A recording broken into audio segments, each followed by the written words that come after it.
You're listening to Murder Not Murdering with Erin, And Autumn, a true crime podcast about murder and murdering. but we are not murderers.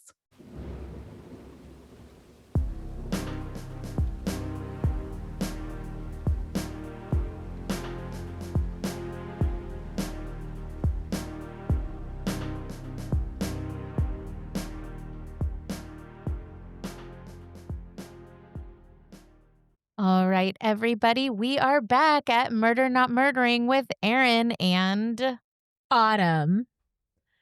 She tried to trick refusing me again. to welcome you back. Accurate. You just don't want anybody to feel welcome? Is that it, Autumn?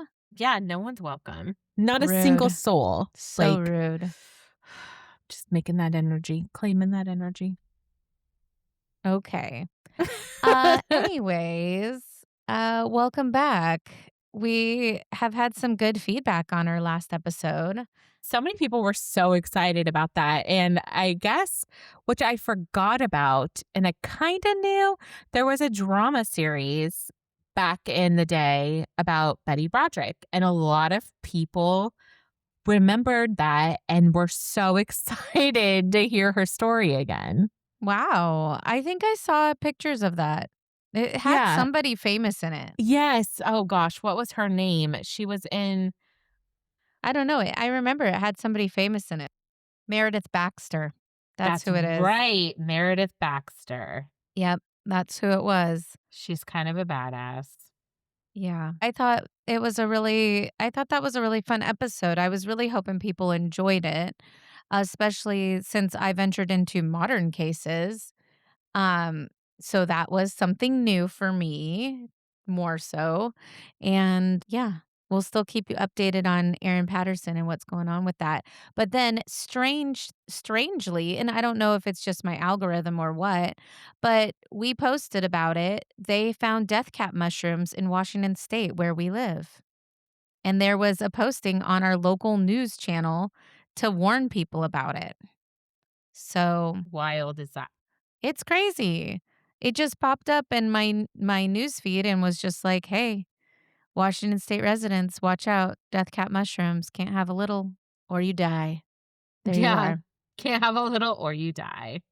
Yeah, so if you are a forager, make sure that you really know your stuff and that you are really making sure you are getting it right because they do look like a normal mushroom you can eat, and they are for sure not, as we learned. Want to stress, though, I do not think that she was foraging mushrooms thinking they were... Well, no, she for sure was trying to kill them. Yes. Like, there's no doubt in Yes. my mind about that. But it is an honest mistake that can happen. So if you are a forager, make sure you're positively identifying things. And I think most people that forage do know what they're doing for the most part or are trying to find out what things are.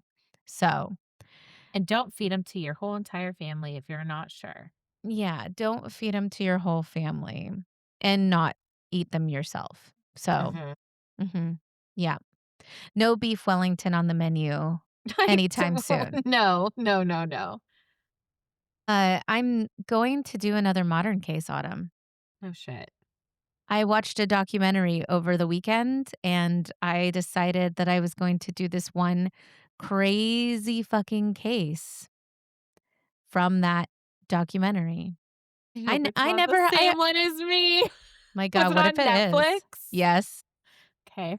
we fucked. I have a backup case. I have a backup fully written and done. So Okay, this never happens. I'm curious. Let's hear what it is. This is why we do. This is why we do different types of cases. So we Yes. do not run into this. Yes, but I'm willing to God. take the chance. I'm willing to take the chance. I'm willing to I'm take so it. nervous. I'm not telling you what it is yet. We're going to still Okay. talk for a minute. Sounds suspenseful. I'm going out of town next week. So I have my backup case already fully written for another recording that we're going to do. We're doing 2 in a week, you guys. This is crazy for us. Because I am going to the Brandi Carlile concert at the Gorge for 3 days. It's a 3-day show. So it's really fun, super special. It's tons and tons of artists. I'm really excited about it. And I'm I have a going friend with who used to be her bassist. I know that. Yeah. But I'm going with Tim, who you all know, and my friend Colby and Katie. So I'm really excited. I think it's going to be really fun. And yeah, I will be fully MIA during that time though. So I have another case that I wrote that you may hear tonight, depending on if Autumn and I have the same one. That would be so crazy. It I will lose my mind. I'll be like, "That's it. I swear off all modern cases. No, I will I like never it do when you do I'll them. never do another one if we do the same one. I swear to God." Goodness. Oh, well, Autumn, how have you been? I've been good. I've been good. Yeah, Just living life. living life, living your best life. What do I have that I can talk about? Nothing.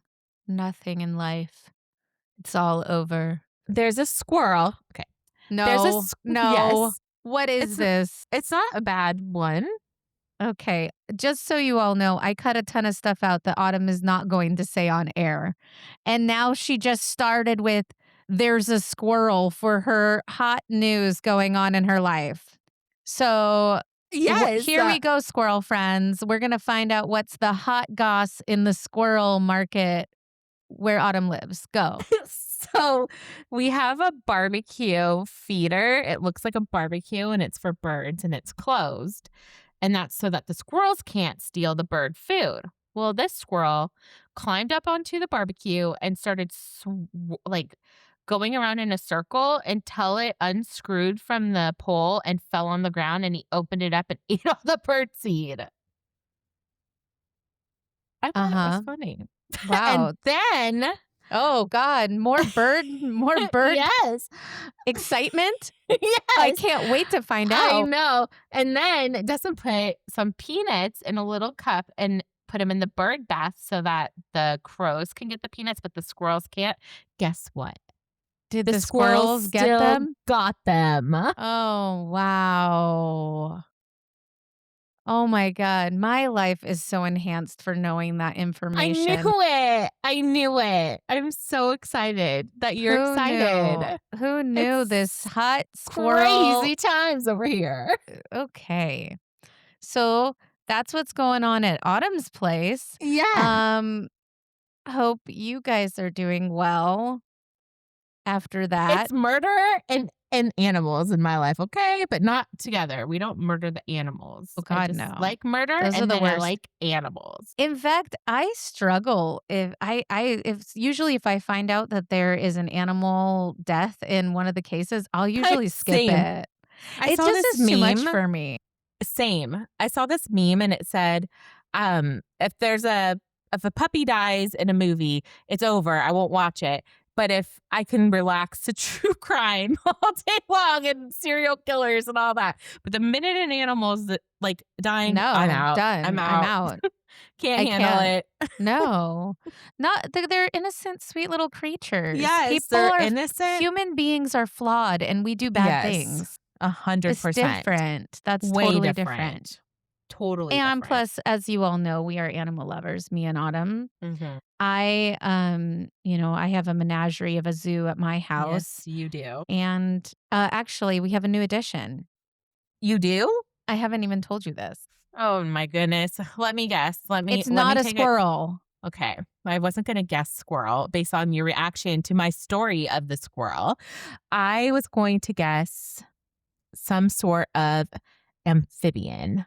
No, no, I do not do amphibians. I kill them all. I'm not good at it. I hate cleaning tanks. It's just not for me. But we have a new jumping spider, Oh man. An That- arachnid. an arachnid, and it's so teeny tiny. It's like so little. We went and got some flightless fruit flies for it. which is what its prey is right now because it's so little it can't eat anything else. Our other jumping spider is fully grown and he eats small crickets.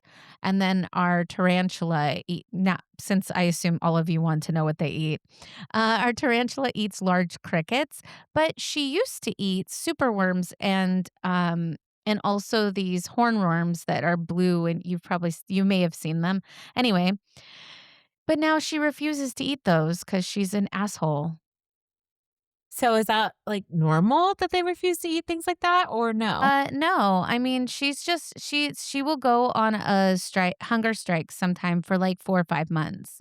And then sometimes she will eat only crickets or she'll only eat superworms. I'm thinking about trying some dubia roaches for her and see if she's into that because it's a bigger meal for her. I'm trying to get her to eat bigger meals because otherwise I have to throw like 7 crickets at her. How often do they eat? It depends. Like I said, if she's getting closer to molting, then she's not eating very much. But you can tell by their abdomen if they're hungry or thirsty, usually the size of their abdomen, which is the size of their rump, as many people would look at it as. But you can tell, like, if they're dehydrated, it'll be a little like shriveled. And if they're hungry, it'll be smaller than it usually is. Females usually have larger abdomens than males. So you're But like on welcome. average, is that like monthly, daily? No, I feed Blanche usually like every other week and I give her like about 6 crickets, not all at once. I'll like do a day break in between and then she'll have like a week of fasting because at some point she's like I'm full, I don't want anything and she'll just refuse them and then the crickets start just living in her habitat and I'm like okay, we're getting this out now. I'll let it stay in there for a little bit cuz sometimes she'll hunt them. So I'll let her stay for, like a few hours to see if she's going to eat it. But she gets startled by food sometimes. Like, I've thrown her a hornworm, and she was like, "No, the fuck not. I'm not eating it." And then the hornworm was just living there. I'm like, "Okay, I gotta get this thing out." And then I'm like, "What the hell do I do with it now?" Ugh, Spider Yeah. Chronicles. Interesting. I don't Yeah. like anything about that. No, you know what? I hate keeping the prey in the house, but at the same time, I need them to eat, so yeah. I don't like spiders. Well, they only eat live food. And speaking of which, I'm gonna get into my murder case. No, it Great. does not have anything to do with that, I Okay, swear. I was about to be like, then it's not related to mine. Okay, Autumn, here's the moment to find out Okay. if we're doing the same case. Oh my god, I can't. Okay, I'm ready. The title of mine is The Billionaire, the Fire, and the Nurse in Monaco. Nope. Nope. Nope. Woo! There it is. Okay, Okay. good. I Ready also for didn't it. I also didn't think you would enjoy that documentary as much as I I've seen did, it. so, I liked okay. it, but I didn't It just write didn't about give it. me a vibes of something you like missing people or Do you like missing you people? love a missing person's I love a case. missing person's case. This is accurate. Yeah, a lot of murdered women. That's more your This is, vibe. yep, that's what's, Yep. yep, that's Mhm. true. Choose. Okay. There's, Well, I actually, just so to clarify, I do a lot of the missing men as well. yep. But you like And missing people. I do like missing people, but there was on one of the Reddits I was on, people were asking for more visibility on the missing men. And I was like, "Hello, come listen to us. That's what I do." Wow. I usually think that there's a lot more people looking for missing women and especially women of color or Mhm. indigenous women. I feel like Yeah, there has been more of a spotlight on that lately, which is really great. this is Um, true. But yeah. specifically, they were asking about the missing men. Interesting. And Okay. 3 of the people they were interested in, we had done. Well, and just a reminder, we are on subreddit. So Yes, we are. you want to Murder, go not and murdering. tell us your Come biz, and let us chat know. it up. Let us know. Yeah. Okay. Well, we've solved this mystery. We are Yes. not doing the same case. So Nope. I'm going to jump right in then.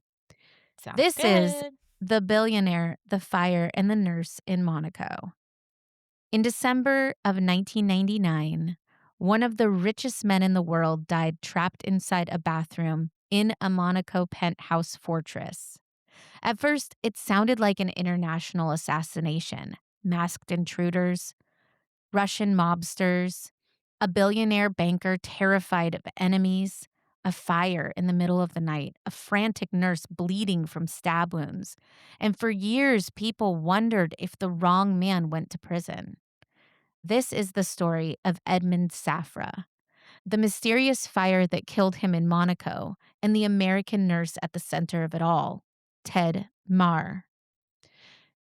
This story does not end in Monaco, because decades later, after prison escapes, new identities, failed reinventions, and years of insisting he was innocent, Ted Maher would be on a Netflix documentary that ended with a shocking twist. So buckle up, because here we go. Monte Carlo in the late 1900s. Jesus fucking Christ. Welcome to me doing older cases. Monte Carlo in the late 1990s looked like a postcard designed by someone who had never struggled a day in their life. Super yachts were floating in the harbor, private chauffeurs, casino lights, old money layered over newer money. And in the middle of all of that wealth was Edmond Safra. Safra was not merely rich, he was banking royalty. Born in Lebanon to a wealthy Jewish banking family, he built a financial empire stretching across continents.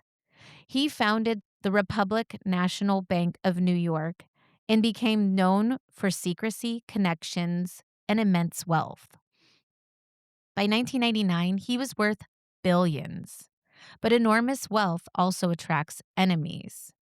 Safra had reportedly assisted investigations into international money laundering, including suspicious Russian financial activities linked to organized crime networks. And because of that, rumors followed him constantly. The Russian mafia, business rivals, political enemies, even his own wife. Safra was famously paranoid about security. Not irrationally paranoid. Historically, wealthy people with access to sensitive financial information are often targets. He traveled with guards. He lived inside secure residences. He installed panic rooms, maintained layers of protection around himself. And by the end of 1999, he was also in poor health. Safra suffered from Parkinson's disease and required round-the-clock nursing care. And that's how Ted Maher entered the story. He looked on paper like the kind of man wealthy clients hired when they wanted someone competent and disciplined. He was American, a trained nurse, a former Green Beret and Special Forces medic in the U.S. Army.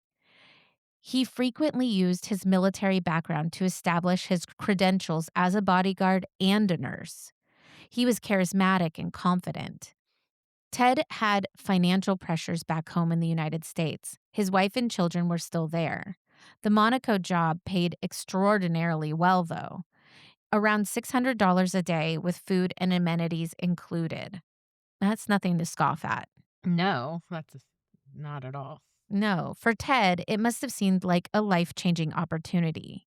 He arrived in Monaco only months before the fire, and according to later testimony, he desperately wanted to impress Edmond Safra. Prosecutors would eventually argue that Ted became obsessed with proving himself indispensable. Not murderous, not evil, just desperate to become the hero he saw himself as. Other nurses despised him. They believed he was trying to take their hours and that he was disingenuous. But still, he was seen as an asset, especially because of that military background. On December 3rd, 1999, that night changed everything. Edmond Safra and his beautiful younger wife, Lily, were inside their lavish Monaco penthouse residence. The apartment was less an apartment and more of a fortified compound. security systems, safe rooms, protected entrances. And ironically, because Safra believed that the penthouse itself was secure, many of his guards weren't present overnight. Inside the residence that night were Edmond Safra, his nurse, Vivian Taranti, and Ted Maher. Then suddenly, chaos. Ted began screaming that intruders had entered the residence. According to his account, 2 masked men attacked him with a knife. Ted suffered stab wounds to the stomach and the thigh. Vivian rushed Edmond into a secure bathroom panic room. And then a fire started. Smoke rapidly filled the residence. Emergency crews arrived, but confusion consumed the scene. Police believed armed intruders might still be inside. Firefighters reportedly hesitated entering certain areas because they believed this was not merely a fire, but a potential ongoing hostage situation or terrorist attack. Meanwhile, Edmond and Vivian remained trapped. By the time rescuers reached them, both were dead from smoke inhalation. It took authorities 2 hours to get to them, which seems a little suspect because 2 hours to get into the area with the fire, Yeah, we'll that's a get long time. that's a long time. The world exploded with speculation because this didn't look like an accident. It looked like an assassination. Immediately, theories multiplied, and honestly, some of them do sound very plausible. Edmond Safra had powerful enemies. He was also wildly famous, and he worked with many famous people. He had banking ties that stretched across nations. There were whispers of Russian organized crime. He had recently lost millions in a deal with Russia. When I say lost millions, I'm talking $900 million. For a multi-billionaire, maybe not as big of a loss as it would be for most, but many involved had been proven to be assassinated on the streets of Russia. Jesus. There were also whispers of Mossad connections and whispers of financial revenge. Some journalists openly wondered whether Edmond Safra had been targeted because of investigations into Russian money laundering operations. Others suspected professional killers. The idea that a billionaire banker died because of a random fire felt almost too absurd to accept. And then there was Ted Maher himself, the wounded American nurse, the survivor. Ted initially appeared sympathetic. He claimed he fought his attackers. He appeared injured, stabbed twice by masked intruders. He seemed traumatized. But investigators quickly began noticing problems. The stab wounds themselves were suspicious, too shallow, too controlled. And then came the detail that changed everything. Authorities concluded that Ted Maher had inflicted the wounds on himself. Days after the fire, prosecutors announced something shocking, and Ted Maher, he confessed. According to Monaco authorities, Ted had admitted that he started the fire himself, not to kill Edmond Safra, but to create a dramatic emergency where he would emerge as the hero. Investigators said that Ted lit toilet paper in a wastebasket, intending to trigger alarms and demonstrate his bravery and get the rescuers there quickly. Instead, the fire spread wildly out of control. And because everyone believed the armed intruders were inside, efforts became catastrophically delayed. 2 hours? That is ridiculous. And a billionaire dead because a nurse wanted attention?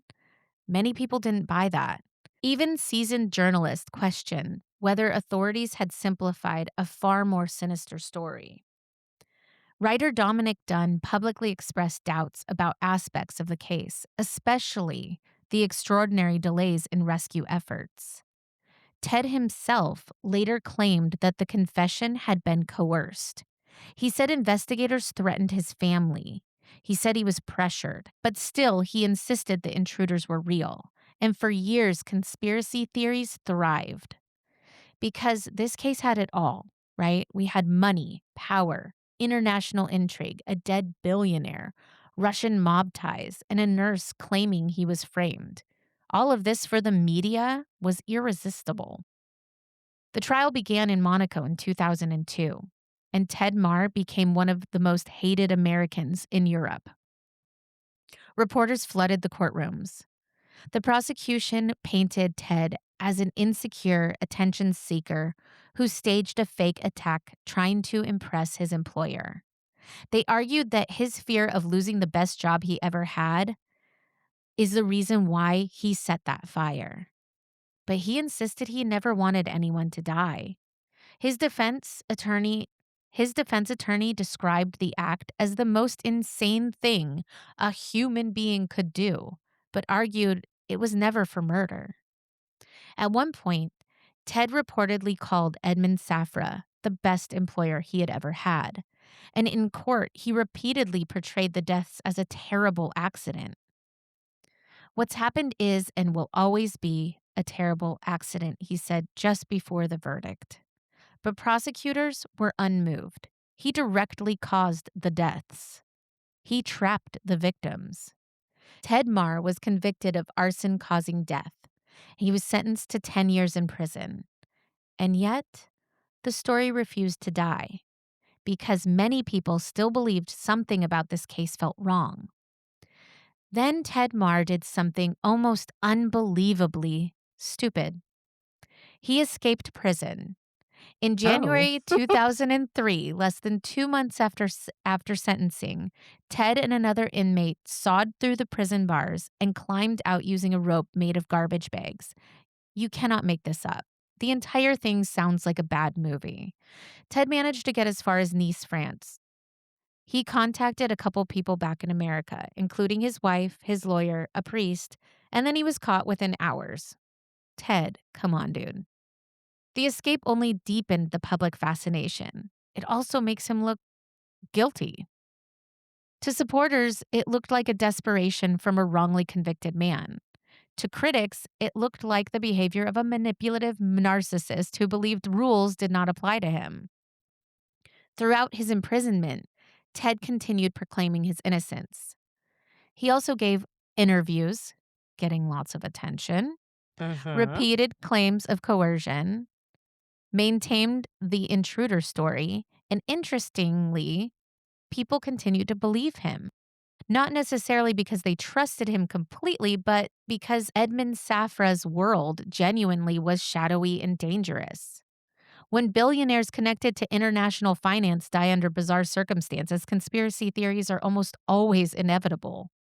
Still, officially, Ted Maher remained the sole person held responsible. He was released from prison in 2007 after serving about 8 years. And for a moment, it seemed possible that he might disappear quietly into obscurity. But Ted, like a bad penny, keeps on showing up. Back in the United States, Ted struggled to rebuild his life. His wife, Heidi, who initially stood by him through the Monaco trial, ended up leaving. They divorced in 2006. She took custody of the children. She was so angry at him after he escaped. She felt like doing that sabotaged any chances of freedom, and she was fed up. She had stood by him through everything and fought for him, and honestly, I don't blame her. She worked so hard to prove his innocence, and then he escaped, which just set everything back. She wrote letters attesting to his loving character and even filed a $60 million lawsuit against the billionaire Edmond Safra's widow, Lily, claiming that the Monaco police used foul play during the interrogation, which she didn't get.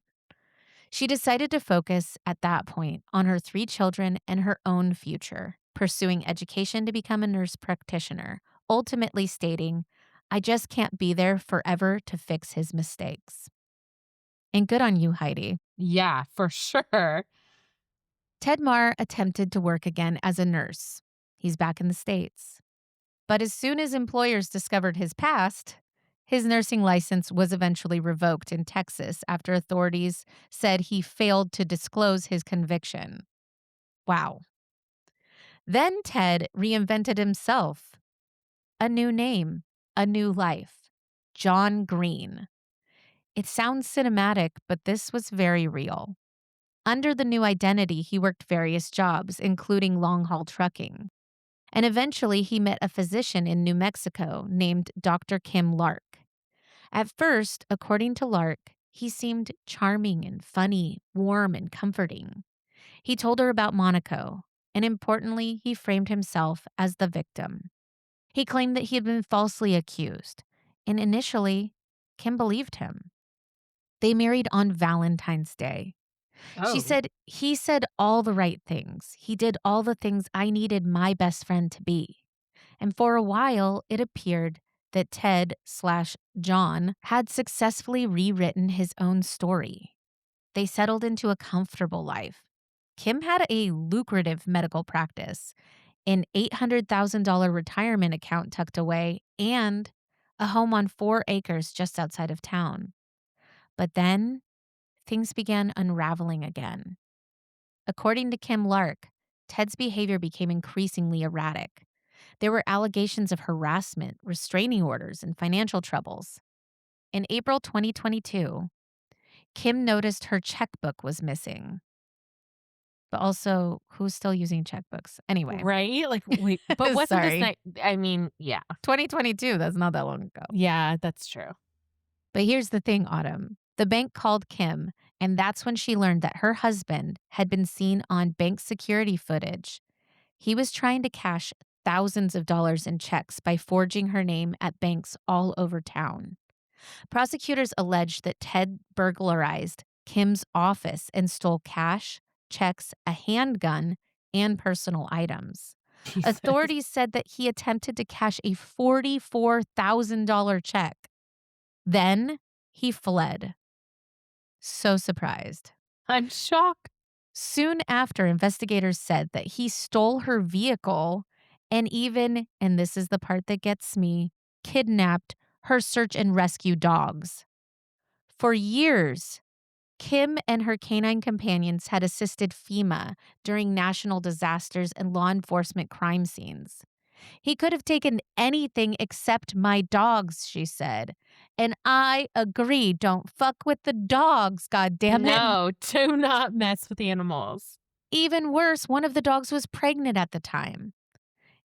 It was over a month later until investigators got a tip that John Green had been seen. Shortly after Green arrived in a BMW, authorities arrested and charged him with forgery and larceny. He had changed his appearance, shaving his head. But most importantly, don't worry, those dogs were found safe, and there were 8 new puppies. I had to follow up on that. They were quickly returned to his ex-wife, Kim Lark, who was happy to be reunited with her beloved dogs.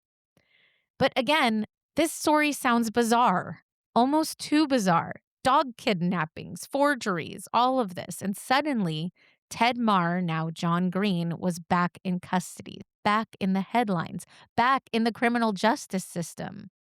The Netflix documentary, Murder in Monaco, was wrapping up when they got the call about the arrest. The filmmaker, who had spent a fair amount of time with Ted, felt like his story may have been a series of unfortunate events and conspiracy. But then came these new allegations that transformed the entire narrative. While jailed in New Mexico, prosecutors alleged that Ted, oh my God, Autumn, attempted to hire another inmate to kill his ex-wife, Kim Lark. These people. Authorities said that the plan involved fentanyl poisoning, and the alleged scheme was chillingly practical. Kill Kim, steal the money from her home, split the proceeds. Investigators claim that Tim coordinated details from jail and even arranged financial transfers to help facilitate the plot. This is not Monaco. There are no billionaires, no conspiracies, no Russian mob theories, just Ted. And again, accused of manufacturing a crisis around himself. Again, accused of manipulation. And again, insisting he's innocent. He even called the filmmaker and talked to him for hours. They went and filmed him in jail. Wow. And the filmmaker starts to feel very different about Ted now.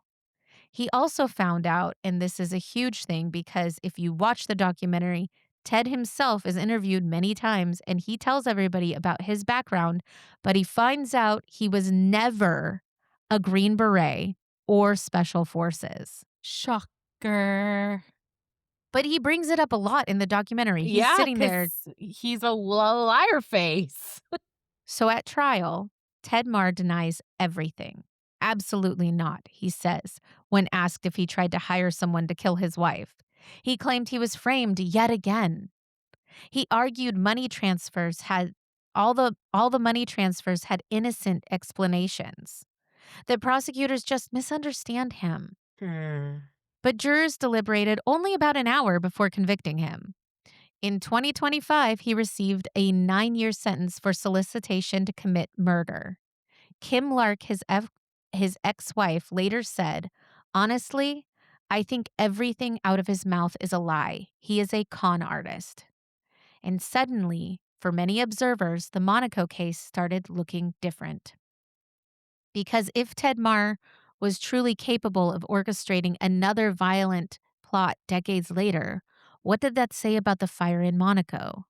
Did it strengthen the original prosecution theory? Or was he simply a damaged man who spiraled with age? People still argue about it. Trust me, go online. Yeah. Reddit. Today, Edmond Safra's death remains one of the most controversial billionaire deaths of this modern era. Officially, the case is solved. Ted Maher started the fire. The fire killed Edmond Safra and nurse Vivian Taranti. Ted went to prison. Case closed. But unofficially, questions still linger. Why did rescue efforts take so long? Why did so many experienced observers doubt parts of the investigation? Were conspiracy theories merely a natural side effect of extreme wealth and secrecy?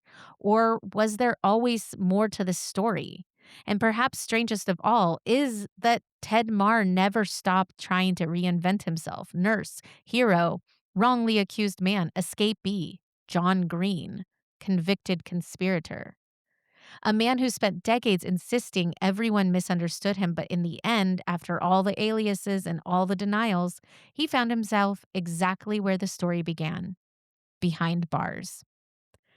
My sources were biography.com, the true story behind Ted Maher in Monaco; Crime and Investigation, the murder of billionaire banker Edmond Safra; People Magazine; Inside the Story of Murder in Monaco; the Netflix documentary Murder in Monaco; NBC News; the Liberium, Monaco Life, Lawyer Monthly, A&E, The Guardian, Vanity Fair, Wikipedia, The New York Post, CBS. That one just gets me. I know, because the guy, so like when you're watching the documentary, there's part of you that's like, maybe it was a Russian mob hit. They were literally killing people in the streets that were part of this scheme. He is tied to so many things internationally. It would make sense. But the fact that there was like no one in the place but the nurses and Edmund, and his wife was in like another wing, but she got out right away. It did make sense. And then you have Ted saying, like, there's all these things, and I was a Green Beret in Special Forces. I understand all of this stuff. Liar, liar, liar. Such a liar, pants on building on fire. Yeah, that's called stolen valor, and it's actually illegal. Yes. There's so many bits of it, but like as you watch it unravel and then the documentary feels like it's ending, and then all of a sudden they show the filmmaker getting phone calls from Ted, and Ted is rambling on of all these crazy conspiracies that he's saying that it was Lily, Edmond Safra's wife. And then she passed away, and you're like, why would this still be going on? Why would this billionaire woman give a shit about Ted now? It's all been done and over for years. It's just, I think that Ted was a narcissist and crazy. And he wanted attention, and he thought he would be indispensable if he lit that fire and then they came running in and he had saved the day. He would be rewarded for that. I think that's what he really truly thought was going to happen, and then it just went out of control. And that's where the story ends. And He's kidnapping dogs, committing forgeries. I mean, this guy is not a truth teller.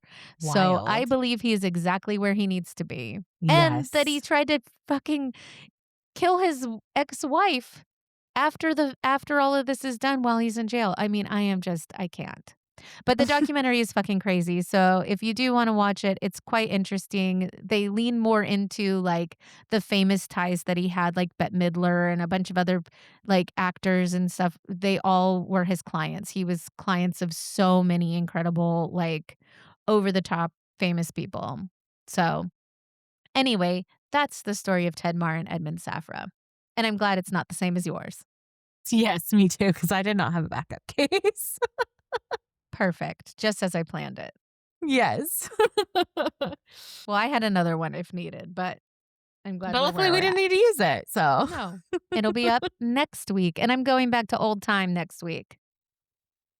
I'm going to go back Can to old time, see? old timey crimey. We're in the 1900s. In the 1900s, properly. Yes. All right, Autumn, let's get into yours.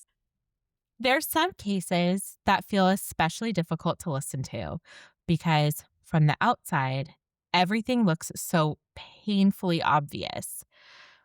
A teenage girl, a high school relationship, football games, cheerleading practice, text messages between friends, the kinds of things that are supposed to belong to normal teenage life.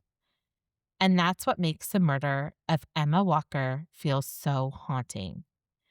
Because this wasn't a case about strangers. There was no mysterious intruder, no hidden double life, no long criminal history. This was a girl who was killed inside her own bedroom by someone who once told her he loved her. Someone her family knew. Someone her friends knew. Someone who had slowly become impossible to escape. And in the days before Emma died, people around her were already starting to realize something was very wrong. There were strange messages, manipulation, fear, a man dressed in black lurking outside her home, and one text message Emma sent to her friends shortly before her murder would later become impossible to forget. I think I'm going to die. Emma Walker was born on March 20th, 2000 in Knoxville, Tennessee. By all accounts, Emma was the kind of person people naturally gravitated toward. She was compassionate, bright, friendly, the type of teenager who somehow balanced academics, extracurriculars, and a huge social circle without making people feel left out around her. Her mother, Jill Walker, later described her as deeply kind-hearted. Emma attended Central High School, where she was heavily involved in school activities. She was a cheerleader, an honor student, a member of HOSA, and the National Beta Club. And even at 16 years old, Emma already knew what she wanted to do with her future. She hoped to become a neonatal nurse someday. People close to her described her as driven but warm, popular but not cruel, the kind of teenager who made people feel comfortable. She also loved animals, loved spending time with friends, and seemed to have the kind of future stretching ahead of her that felt full of possibility. But like so many teenage relationships, the one that would eventually destroy her life started quietly, almost normally. Emma met William Riley Gowell during the fall of 2014. Emma was 14 years old and just beginning her freshman year of high school. Riley was older, 16 years old and already a junior. He played football, made good grades.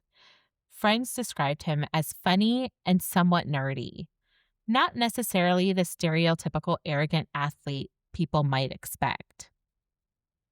At first, their relationship looked sweet. People close to the couple said Riley seemed attentive and affectionate toward Emma, and Emma appeared genuinely happy. But over time, the relationship started changing. Not dramatically at first, small things. The kinds of behavior teenagers sometimes dismiss because they don't yet realize they're warning signs. Riley became possessive, controlling. He didn't like Emma spending time with other people. Red flags. He became upset when she did things he didn't approve of. And slowly, the relationship became emotionally exhausting. Friends and family later described it as volatile. On again, off again. The kind of relationship where every breakup somehow turned into another reconciliation. And for 2 years, that cycle repeated itself. But the people around Emma had started noticing something she may not have fully recognized yet herself. The relationship wasn't just unhealthy. It was becoming dangerous.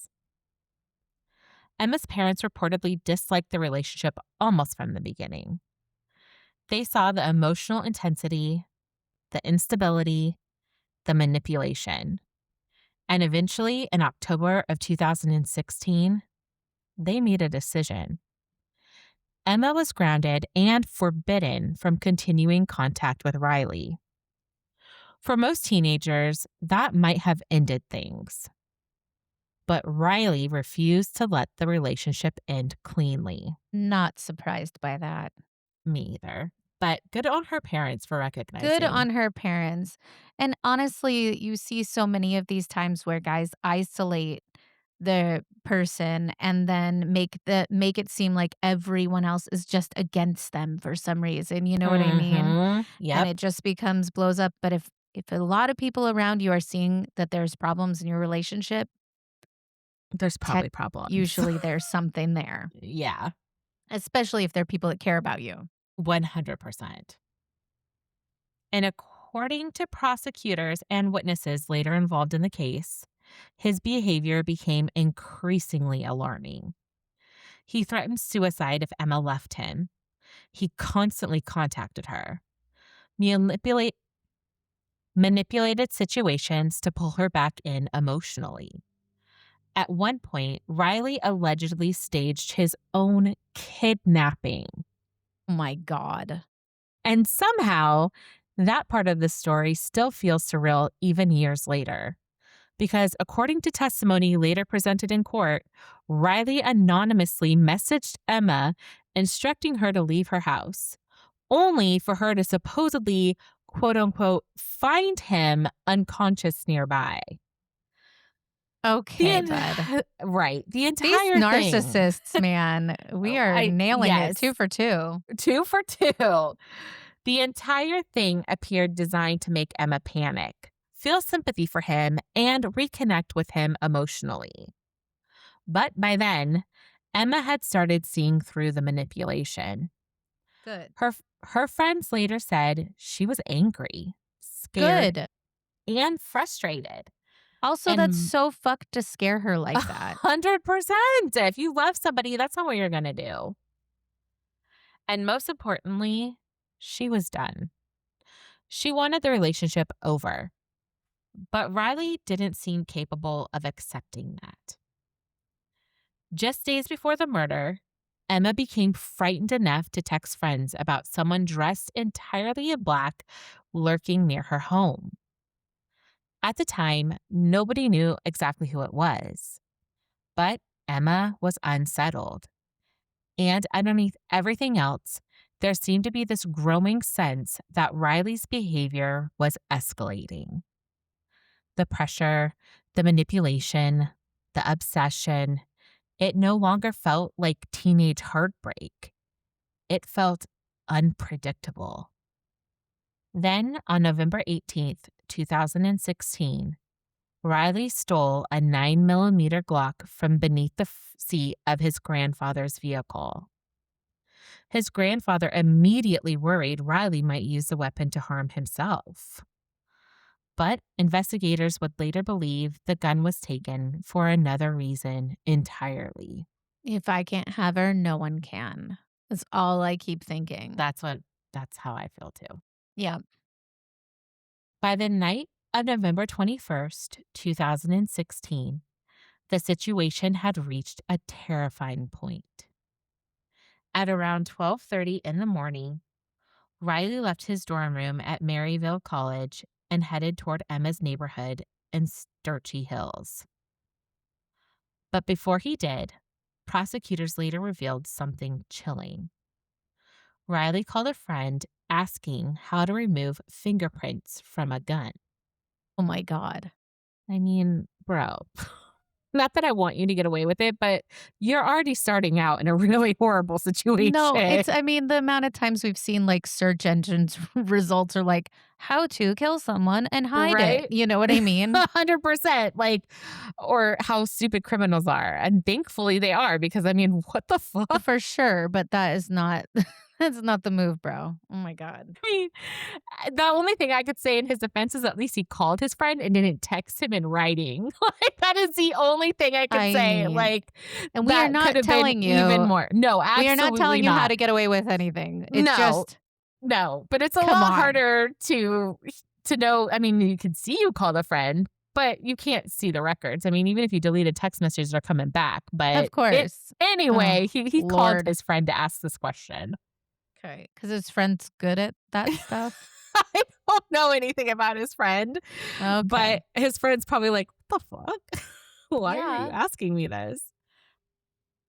And suddenly, the picture investigators would later present in court became horrifyingly clear. This wasn't an impulsive outburst. This was premeditation. Sometime after arriving near Emma's home, Riley positioned himself outside the house in the darkness. Inside, Emma was asleep in her bedroom. Safe, she thought, inside her own home with her family nearby. Then Riley fired. 2 shots entered the house from outside. 1 bullet struck Emma behind her left ear. The other lodged in her pillow. The entire thing happened in seconds. No confrontation, no argument, no warning. Just gunfire tearing through the walls of a teenage girl's bedroom in the middle of the night. How horrifying. Tragic. Around 6 a.m. that morning, Emma's mother walked into her daughter's room to wake her up. Instead, she found Emma unresponsive. And almost immediately, panic took over. A 911 call was placed. Deputies rushed to the Walker home. At first, there was confusion about what investigators were dealing with. But once crime scene technicians arrived, something immediately felt wrong. There was a bullet hole in the bedroom wall, then another. Shell casings were discovered outside. This was not a suicide. Someone had fired into the house intentionally. And very quickly, detectives began hearing one name over and over again. I'm sure her parents were like, it was him. Riley Gowell.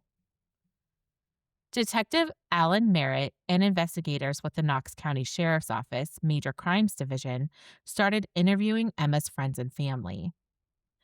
The more they learned about Riley's recent behavior, the more alarming the situation became.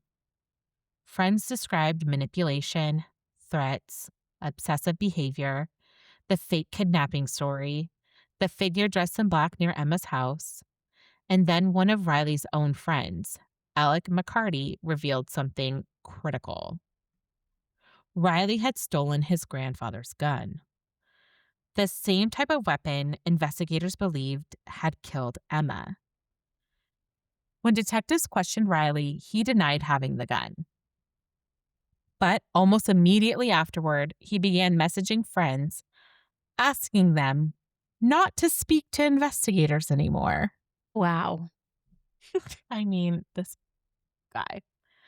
That only deepened suspicion. Yeah, then- of course. I mean, he's doing the total opposite of what he thinks he is. And then the case took another dramatic turn because two of Riley's own friends decided to help police.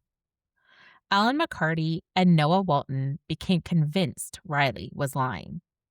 So investigators equipped them with hidden microphones, a transmitter, and a concealed video camera. Good on them. The plan was simple. Get Riley talking. Walton invited Riley over under the excuse of hanging out and playing video games.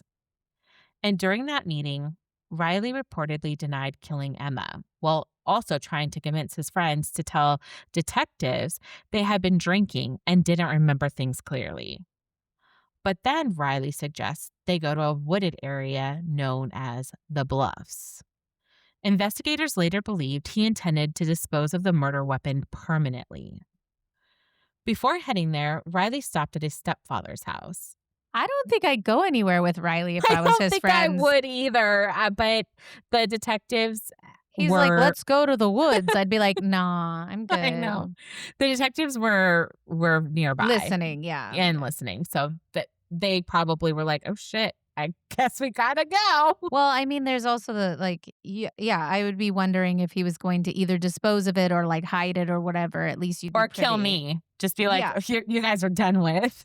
I mean, that's what I initially was like, that's what he's doing. Like, he decided that his story They wasn't knew going to too work much. anymore. They knew too much. Before heading there, Riley stopped at his stepfather's house. Inside the basement was a trash bag. And inside the trash bag were items investigators would later believe connected directly to the murder. The Glock handgun, black clothing, gloves, trash bags, and black tape. Items that looked disturbingly consistent with someone preparing for a planned attack. At one point after seeing the gun, one of Riley's friends reportedly reacted in shock. Oh my God, that is a real gun. Kid, yes. Yeah, dude. Meanwhile, investigators monitoring the conversation moved in quickly, and moments later, Riley Gowell was arrested. The case immediately drew enormous media attention, partly because Emma was so young, partly because the details were so disturbing, but also because people saw something larger reflected in the case. Teen dating violence, control disguised as love, and manipulation mistaken for devotion. The warning signs that are often minimized because the people involved are young. But investigators and prosecutors were very clear. This was not a tragic misunderstanding. They believed Riley murdered Emma because she ended the relationship. And during the trial, prosecutors argued Riley knew exactly where Emma's bed was located when he fired through the wall. They said he intended to kill her. Defense attorneys did not deny Riley shot Emma. Instead, they argued he was still desperately trying to win her back through elaborate emotional manipulations that spiraled catastrophically out of control. But for Emma's family, none of that changed the outcome. Emma was gone. A 16-year-old girl who should have been worrying about graduation, college applications, football games, and cheer competitions had instead become the center of a murder trial. The trial began in April of 2018 in Knox County Criminal Court. Over the following days, jurors heard devastating testimony. Emma's family described the morning they found her. Friends testified about Riley's increasingly disturbing behavior. Jurors heard about the fake kidnapping, the stalking, the man dressed in black outside Emma's home. And perhaps most chilling of all, Emma's text messages saying she was scared and thought she might die. Audio from Jill Walker's frantic 911 call was played in court. Videos secretly recorded by Riley's friends were shown to jurors. And piece by piece, prosecutors built their case. On May 8th, 2018, the jury returned guilty verdicts on all major charges. William Riley Gowell was sentenced to life in prison without the possibility of parole for 51 years. Good. Years later, appeals attempting to overturn the conviction failed. For what? What is his appeal? He maintains that he was just trying to scare her into coming back to him. Yeah, okay. But the courts upheld the murder conviction. Yeah. And Riley Gowell remains in prison. But for Emma's family, the story did not end with the conviction. Because when someone dies at 16 years old, there's this enormous silence left behind. All the things they were supposed to become never get the chance to happen. The career, the adulthood, the future family, the ordinary moments. Everything stops. But Emma's name continues to live on throughout Knoxville.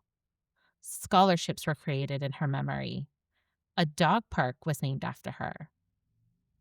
And the neonatal intensive care unit at East Tennessee Children's Hospital dedicated a room in her honor.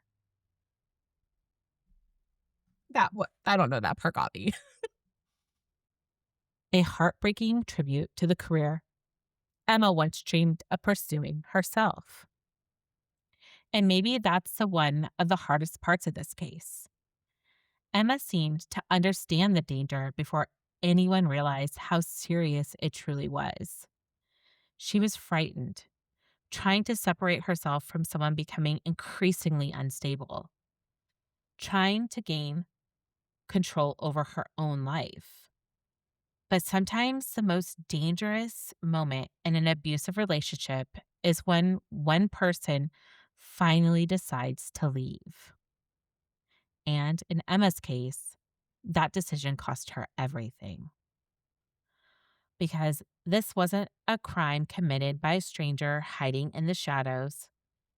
It was committed by someone who once claimed to love her. Someone who could not accept losing control. And on a cold November night in Tennessee, that obsession ended with bullets fired through the bedroom wall of a sleeping 16-year-old girl. My sources were Wikipedia, People Magazine, The Daily Herald, Knoxville News Centennial, Dateline, The Independent, CBS News, ABC News, WBIR, Oxygen, USA Today, and the Associated Press. I want to say it's like a tale as old as time. I mean, how many times have we seen this obsession and murder, that consequently happens, and look at the things with our cases. Two narcissistic men who wanted attention from someone who wasn't giving them exactly what they wanted. So they created chaos. During the Dateline episode, oh my God, Erin, they played the 911 tape of her mom. No, I can't. I would cry. It was so fucking sad because her mom and her family didn't know she was shot. They had no idea. She was just unresponsive, right? Like, they didn't hear the gunshot. She had been sleeping. She was in her bed still. She was still in the position that she was in when she was sleeping because he cowardly fired through the wall to her pillow. I mean, what the fuck? It's So, just He can rot in sad. jail for the rest of Yeah. his life and think about what Well, the fuck he and did. she was so young, So all of young, that. had such a bright future. And this loser, and I don't give a shit what people think, this loser took it all from her And for what? because he couldn't have her. But like, how is that now? You're just gonna rot in jail. Like, Yeah. you Gonna know what rot I in mean? jail. It's just like, It's just like, just move the fuck on. Like, Move on, why you bro. had to do that? Why'd you have to take her from everyone who loved her? Yeah. Sick Well, bastard. we hope you enjoyed our cases today. And if you do want to connect to us or you have cases you would like us to cover, please do reach out to us. Slide into our DMs on Instagram at Murder Not Murdering. We're also, like I mentioned, on Reddit as well, Yes, Murder we Not are. Murdering. Autumn will be your person talking to you on those platforms. And new cases always come out on Mondays. I know that there is a holiday tomorrow, but we will have a new case for you. Well, this one. And then Yay! we will be back again next week with new cases. I'm back to the old timey crimies. And yeah, thanks for listening to us, and we'll see you next week. Bye.